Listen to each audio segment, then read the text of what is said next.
नमस्कार दोस्तों। स्वागत है आप सभी का मेरी कहानियों में।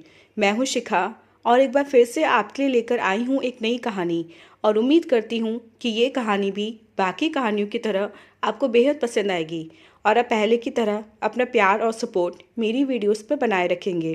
कहानी पसंद आए तो चैनल को सब्सक्राइब करना मत भूलिएगा। तो चलिए अपनी आज की कहानी शुरू करते हैं। माँ जी, मैं सरला के यहाँ से 5 मिनट में आ रही हूँ। आप डॉली को खाना खिला दीजिएगा, निवेदिता ने कहा और सास की सहमति या असहमति सुने बिना मेन गेट खोलकर फ्लैट से बाहर निकल गई। डोर क्लोजर की मदद से ऑटोमेटिक दरवाज़ा स्वतः बंद हो गया था। सरला निवेदिता की सगी छोटी बहन थी जो इसी बिल्डिंग में 2 फ्लोर नीचे रहती थी।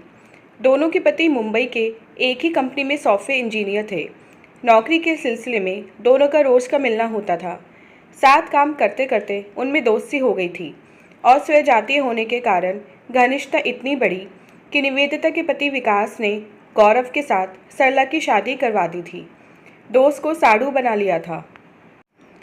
गौरव पहले कहीं पेइंग गेस्ट की तरह रहता था। शादी के बाद विकास ने ही उन्हें इसी बिल्डिंग में 2 BHK का फ्लैट किराए पर दिलवाया था। निवेदिता और सरला भी वर्किंग वुमेन थी। दोनों बहनें अलग अलग स्कूल में शिक्षिका थीं। विकास का फ्लैट 3 BHK था जिसे विकास ने खरीद लिया था। सुमित्रा देवी सहज भाव से 3 साल की पोती डॉली को चम्मच से दाल चावल खिला रही थी और डॉली निवेदिता के मोबाइल पर कोई गेम खेल रही थी। एकाएक मिर्ची का बीज मुंह में आने के कारण डॉली मचली और उसके हाथ से मोबाइल छूटकर गिरा। सुमित्रा देवी मोबाइल को बड़ी मुश्किल से लपक पाई। कई बार हाथ से छूटते छूटते बचा। इसी क्रम में बार बार स्क्रीन पर उंगलियों के स्पर्श के कारण मोबाइल का ऑटोमेटेड रिकॉर्डेड कॉल का प्ले सिस्टम ऑन हो गया। वातावरण में पिछला रिकॉर्डेड कॉल पूरी स्पष्टता के साथ गूंज रहा था। वार्तालाप निवेदिता और सरला के बीच का था। Sarla: didi good morning. Nivedita: very good morning. Sarla: strip से चेक कर ली हूँ, पॉजिटिव है। Nivedita: nice, congratulation. सरला: मजाक मत करो, यहाँ सुबह से ही सोच सोच कर हालत ख़राब है कि कैसे क्या होगा। निवेदिता: अरे बन्नो, ये सभी औरतों के साथ होता है। औरत को माँ बनना ही पड़ता है। मैं भी बनी कि नहीं? गौरव को बताया? सरला: हाँ। निवेदिता: क्या बोला वो? सरला: वो बहुत खुश हुआ। मुझे तो इतनी ज़ोर से आलिंगन में भींचा कि मेरी हड्डियाँ कड़कड़ा गई। निवेदिता: फिर प्रॉब्लम क्या है? सरला: एक हो तो बताऊं, स्कूल भी जाना है, घर के काम करने हैं, कैसे मैनेज होगा? निवेदिता: ससुराल से किसी को बुलवा लो, ननद या सास को। सरला: दीदी हर कोई तुम्हारी तरह खुशकिस्मत नहीं होता। तुम्हारा क्या है, मेड जैसी सास मिल गई है, 2 रोटियां खाती है, बदले में बच्चे को भी संभालती है और घर का पूरा काम भी देखती है। तुम उसे सैलरी क्या दोगी? वही तुम लोगों को जब तक पैसे देती है। निवेदिता: अरे जब माँ जी दिल्ली जाती हैं तब मुझे भी तो मैनेज करना होता है। सरला: तब या तो स्कूल छोड़ती हो या जीजाजी घर में बैठते हैं या डॉली को क्रच में छोड़कर जाती हो। निवेदिता: बात तो तुम्हारी सही है, पर मैं भी क्या करूं? दोनों भाइयों में ये तय हुआ है कि माँ जी 6 महीने मेरे पास रहेंगी और 6 माह जेठ जी के पास। जेठानी भी जॉब करती है, उनके भी बच्चे छोटे छोटे हैं। मुंबई की तरह दिल्ली में भी काम वाली बाइयों की दिक्कत रहती है। मैं तो माँ जी को वहाँ भेजना ही नहीं चाहती, पर जेठ जेठानी ही नहीं मानते। ऊपर से माँ जी को भी दिल्ली में ज़्यादा मन लगता है। सरला: दीदी तुम तो अपना ही रोना ले बैठी, मुझे बताओ मैं क्या करूँ? निवेदिता: मैं डॉली का खाना ठंडा कर रही हूँ, 10 मिनट लगेंगे, फिर तुम्हारे पास आती हूँ, वहीं बात करते हैं। रिकॉर्डिंग समाप्त हो चुकी थी। अब मोबाइल खामोश था, बस सुमित्रा देवी का दिमाग भाई भाई कर रहा था। 5 मिनट पहले तक वह विधवा होने के बावजूद खुद को बदनसीब नहीं समझती थी। पति 62 साल की उम्र में एकाएक हृदयघात से जब दुनिया से रुखसत हुए थे, तब जिम्मेदारी के नाम पर उन्होंने किसी के करने के लिए कुछ नहीं छोड़ा था। मौत भी ऐसे हुई थी जैसे अभी हो अभी नहीं हो। पति सरकारी अधिकारी के पद से सेवानिवृत्त हुए थे। जब तक सेवा में रहे थे, अच्छा वेतन और सुविधाएं मिलती रही थीं। सेवानिवृत्ति के पश्चात अच्छा पेंशन मिलता था। पति की मृत्यु के बाद सुमित्रा देवी को फैमिली पेंशन मिलता था, जो इतना था कि कईयों को उससे आधी बल्कि चौथाई रकम में भी नौकरी करना मंजूर होता। 2 बेटे और एक बेटी थी। बेटी डॉक्टर थी और अपने डॉक्टर पति के साथ लंदन शिफ्ट कर गई थी। बड़ा बेटा दिल्ली में पर्यावरण मंत्रालय में अधिकारी था। बड़ी बहू भी दिल्ली में एक निजी संस्थान में उच्च पद एवं वेतनमान की अधिकारी थी। पुरखों की ज़मीन जायदाद भी थी जो उत्तर प्रदेश के एक गाँव में थी। पति लखनऊ में प्रशासनिक अधिकारी थे। सेवानिवृत्ति के बाद पति सिर्फ 2 साल तक जीवित रहे थे। लखनऊ में एक पॉश कॉलोनी में उनका 2 मंजिला आलीशान मकान था। बड़े बेटे ने ऑफ़र दिया था कि पापा रिटायरमेंट के बाद अब आपका लखनऊ में रहना ज़रूरी नहीं है, अब आप मेरे साथ दिल्ली में रहिए। तो छोटे बेटे ने ज़िद की थी कि नहीं, माँ पापा मेरे साथ मुंबई में रहेंगे। कितना अच्छा लगा था उस दिन, पर पति समझाते हुए बोले थे, जब तक हमारी जोड़ी सलामत है हमें यहीं रहने दो। यहाँ की हर चीज़ अपनी लगती है, हर लोग अपने लगते हैं। अजनबी शहर में अजनबी लोगों के बीच अटपटा सा लगेगा हमें। दोनों में से कोई भी एक ऑफ हो गया तो चाहे हंस के रखो या रुलाकर, हमें तुम्हारे साथ ही रहना पड़ेगा। जो जिंदा रहेगा उसे 6 महीने एक भाई रखना और 6 माह दूसरा भाई रख लेना। पति समझदार व्यक्ति थे, गहरी से गहरी बात भी बड़ी सहजता से कह देते थे। एक बार उन्होंने हंसकर कहा था कि मैं तुम्हें विधवा बनाकर चला जाऊंगा। तब वे विरोध स्वरूप बोली थी कि लोग औरतों को अखंड सौभाग्यवती होने का आशीर्वाद देते हैं और आप मुझे। मैं मेरे लालच से बोल रहा हूँ सुमित्रा। विधवा की घरेलू उपयोगिता होती है, घरेलू कामों में मदद कर देती है, पोते पोतियों को संभालती है। स्त्री होने के कारण नैसर्गिक सहनशीलता भी होती है। वहीं विधुर घर वालों पर बार हो जाता है। घरेलू काम में मदद क्या करेगा, घर वालों को उसके खाने पीने का, कपड़े लत्ते का, सोने ओढ़ने का ख्याल रखना पड़ता है। सास बहू के काम का बोझ कम करती है, जबकि ससुर बहू का काम बढ़ा देता है। पति को याद कर सुमित्रा देवी की पलकें भीग गई। दादी, लो नहीं, नन्ही डॉली तुतलाई। सुमित्रा देवी ने पल्लू से अपनी आंखें पोंछी, मोबाइल को फिर से गेम मोड में सेट कर दी। अब उनका हाथ यंत्र चालीस सा चम्मच से डॉली को खिला रहा था, पर दिमाग में तूफान का बवंडर मंडरा रहा था। तो ये उपयोगिता है मेरी, इनके बच्चे पालो, इनके घर में मेड की हैसियत से रहो, इनके घर कोई मित्र आ जाए तो मित्रों के लिए चाय नाश्ता बनाओ, ये कहीं टूर पर जाएं तो इनके घर की चौकीदारी करो। मेड और मुझ में क्या फ़र्क है? मेड भी तो वही सब करती है जो मुझसे करवाया जाता है, पर फ़र्क है। मेड तनख्वाह लेती है। मेड को माँ जी न कहकर आंटी जी कहते हैं ये लोग। मेड पसंद ना आए तो बदली जा सकती है, माँ बदली नहीं जाती, भगा दी जाती है। अगर मैं आर्थिक रूप से सुदृढ़ ना होती तो ज़रूर ओल्ड एज होम भेज दी जाती।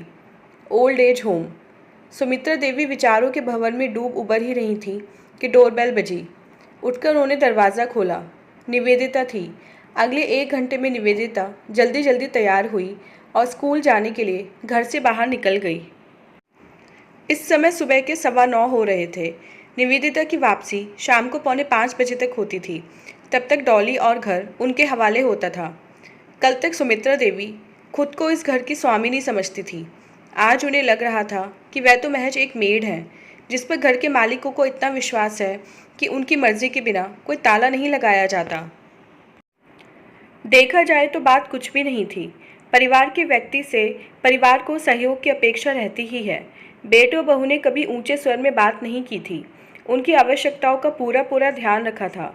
58 साल की उम्र में होने वाली शारीरिक व्याधियों से सुमित्रा देवी भी अछूती नहीं रही थी। उन तकलीफ़ों का इलाज भी बेटा ही करवाता था। मसरूफियत की वजह से बेटा वक्त तो नहीं दे पाता था, पर ऑफिस से लौटने के बाद भले ही 1 मिनट के लिए ही सही पर आकर पूछ जाता था कि माँ कैसी हो, तबीयत कैसी है, कोई ज़रूरत तो नहीं। सुमित्रा देवी इतने में ही निहाल हो जाती थी, पर कभी कभी मन में चोट भी लगती थी, खास तौर पर तब जब बेटे बहू के मित्र घर पर आते थे। उनका भी मन करता था कि वे नए लोगों से घुले मिलें, पर उन्हें उठकर जाना पड़ता था। अगर वे खुद उठकर नहीं जाती थीं तो मेहमान को लेकर बेटा बहू दूसरे कमरे में चले जाते थे। अक्सर छुट्टियों वाले दिन बेटा बहू कभी शॉपिंग करने, कभी किसी मित्र के घर या रेस्टोरेंट जाते थे। माँ, तुम भी चलोगी? कभी किसी ने पूछा ही नहीं। हाँ, फ़ोन आ जाता था कि माँ खाना मत बनाना, हम लोग खाकर आ रहे हैं और आपके लिए भी खाना ला रहे हैं। कभी किसी मशहूर रेस्टोरेंट का नाम छपे कार्डबोर्ड के डब्बे में लजीज खाना होता था, तो कभी लंच बॉक्स में घरेलू दावत का खाना। वह मन मसोस कर खाना खा लेती थी। मुंह से कोई शिकायत भी नहीं करती थी, पर दिल में एक कसक तो रह ही जाती थी। शरीर ही बूढ़ा हुआ था, ख्वाहिशें कभी बूढ़ी नहीं होती। रेस्टोरेंट में सिर्फ पेट नहीं भरा जाता, वहाँ के माहौल को भी इंजॉय किया जाता है।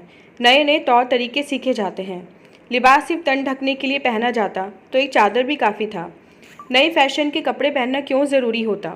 क्या आधुनिक जीवन जीने के लिए मुझे फिर से जन्म लेना होगा, पुनर्जन्म लेना होगा, या इसी जीवन में दकियानुसी विचारों से मुक्ति पानी होगी?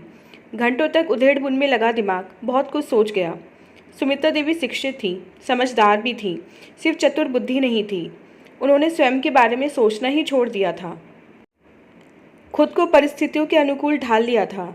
जब खुद के बारे में सोचना शुरू किया तो सबसे पहले एक ही वाक्य दिमाग में आया कि मैं किसी पर आश्रित नहीं हूँ, मैं किसी की मोहताज नहीं।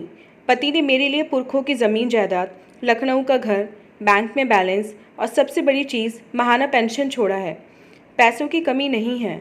मैं जो दो दो लॉन्ड्री रखकर खुद की सेवा करवा सकती हूँ, मुझे उन बहुओं ने लॉन्ड्री समझ लिया है।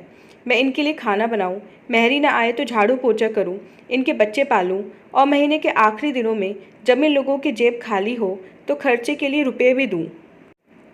वाह भई वाह, त्याग मैं कर रही हूँ और त्यागी ये लोग कहलाते हैं कि देखो बूढ़ी माँ को कितना प्रेम से रखते हैं।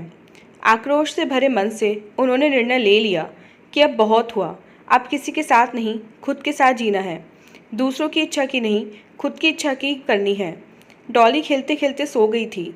उन्होंने डॉली के चारों ओर तकिया लगाया ताकि वह लुढ़क कर गिरे नहीं, और अपनी अटैची से एक पुरानी सी डायरी निकालकर उसमें दर्ज लखनऊ के कुछ नंबरों पर अपने मोबाइल फ़ोन से बात की। वहाँ से उन्हें जो भी सुनने को मिला उनके हाथ पांव सुन्न हो गए थे। फिर उन्होंने गांव के रिश्तेदारों को फ़ोन किया। वहाँ की खबर भी अच्छी नहीं थी। पति को मरे 6 माह ही हुए थे कि बेटों ने लखनऊ का मकान बेच दिया था। अगले 2 सालों में गांव की संपत्ति भी बेच दी गई थी। ज़रूर बैंक अकाउंट भी खाली ही होगा। अब समझ में आया कि बेटों ने दिल्ली मुंबई जैसी महंगी जगहों पर, वो भी पॉश इलाकों में, इतनी जल्दी इतना बढ़िया मकान कैसे ले लिया था, इतनी महंगी गाड़ी कैसे ले ली थी। वह जिसे बेटों की तरक्की समझ रही थी वह धोखा था, फरेब था, खुद से, अपनी जड़ों से, अपनी माँ से, अपने पुरखों से। सुमित्रा देवी लखनऊ के एक बैंक में अपने परिचित अधिकारी को फ़ोन की, अपना परिचय दी, अकाउंट नंबर बताया और अपने अकाउंट का स्वास्थ्य पूछा। अमूमन बैंक अधिकारी इस तरह की सूचना फ़ोन पर नहीं देते, पर पूर्व परिचित होने का लाभ मिला। सुमित्रा देवी का अंदाज़ा सही निकला। सारे फिक्स डिपॉजिट मैच्योर होने से पहले आहरित कर लिए गए थे। लॉकर में पड़े गहनों का भी कोई भरोसा नहीं था। अंगूठी चेन जो वे पहनी थी के अलावा सिर्फ पेंशन ही उनका सहारा था। यही वो सहारा था जो कोई उनसे छीन नहीं सकता था। उनका भविष्य इसी पर निर्भर था। उनकी दाल रोटी, दवाइयों का आसरा था। तभी तो हर कर्मचारी संगठन पुराने पेंशन स्कीम की अनुशंसा करते हैं। इन्हीं हालातों से बचने के लिए पेंशन की ज़रूरत है। कर्मचारियों ने पूरी जवानी इस आश्रय के लिए मशक्क़त की कि बुढ़ापे में चैन से रहें। सिर्फ पेंशन के भरोसे वे चैन की ज़िंदगी जी सकती थीं। सुमित्रा देवी की आंखें डबडबा गईं। थोड़ी ही देर में सर दर्द से फटने लगा। जी चाहा कि बुक्का फाड़कर रो लें, पर डॉली जग न जाए, इस डर से उन्होंने अपनी पीड़ा को पी लिया, चीखों को अपने गले में घोट लिया। डॉक्टर बिटिया लंदन में रहती थी। इस समय वहाँ रात थी। वह सोई हुई होगी, या हो सकता है नाइट ड्यूटी पर हो। सुमित्रा देवी ने व्हाट्सएप पर मैसेज भेजा, इमरजेंसी, तुरंत बात करो, और वह प्रतीक्षा करने लगी। सुमित्रा देवी के फ़ोन में अंतर्राष्ट्रीय कॉल की सुविधा नहीं थी, इसलिए जब भी बेटी से बात करनी होती थी वह व्हाट्सएप पर मैसेज भेजती थी। बेटी अपने सुविधानुसार कॉल कर लेती थी। आज भी वही हुआ। 5 मिनट के अंदर कॉल आया। सुमित्रा देवी ने कभी सुबकते, कभी रोते हुए अपनी भड़ास निकाली। जब चुप हुई तो बेटी का संक्षिप्त जवाब, मुझे सब मालूम है, पर मेरी मर्जी के खिलाफ, मेरे दस्तखत के बिना ये कैसे संभव है? पापा की डेथ के बाद लखनऊ छोड़ने से पहले आपने मकान किराए पर उठाने के लिए जो करारनामा साइन किया था, उसी समय अपने पावर ऑफ अटॉर्नी विजय भैया के नाम लिख दिया था। बाद में भी आपने कई कागज़ों पर बिना देखे पढ़े साइन किए थे। मुझसे भी दोनों भाइयों ने अनापत्ति प्रमाण पत्र लिया है, बाकायदा स्टैम्प पेपर पर दस्तखत करवाकर। तुमने भी साइन कर दिए? तो क्या करती? तुमने मुझे बताना ज़रूरी भी नहीं समझा? माँ, जरा सी बात को क्यों इशू बना रही हो? संपत्ति उनकी है, वहाँ जाकर उन्हें रहना नहीं है। आज नहीं तो कल बेचना है ही, तो क्या फ़र्क पड़ता है आज बेचा है कल बेचा? और दोनों भाइयों ने धन उजाड़ा नहीं है। अपना अपना मकान खरीद लिया, शहर में और भी प्लॉट ले लिया। क्या फ़र्क पड़ता है बेटी? पड़ता है फ़र्क। वक्त से पहले कोई काम नहीं। मेरे मरने के बाद मेरी देह ये बेटे ही जलाएंगे, तब ये अंतिम संस्कार कहलाएगा। आज जला दें तो हत्या कहलाएगी, कहकर सुमित्रा देवी ने फ़ोन काट दिया। रात के 8 बज रहे थे। विकास घर लौटा तो पता चला कि माँ की तबीयत ठीक नहीं है। न शाम की चाय पी है, न रोज़ की तरह काम करके रखी है, बस बिस्तर पर पड़ी है। विकास ऑफिस के कपड़ों में ही माँ के कमरे में आया। क्या हुआ माँ? माँ का ललाट छूता हुआ बोला। मुझे लखनऊ जाना है। स्वर को भरसक संतुलित रखते हुए सुमित्रा देवी बोली। लखनऊ में क्या रखा है माँ?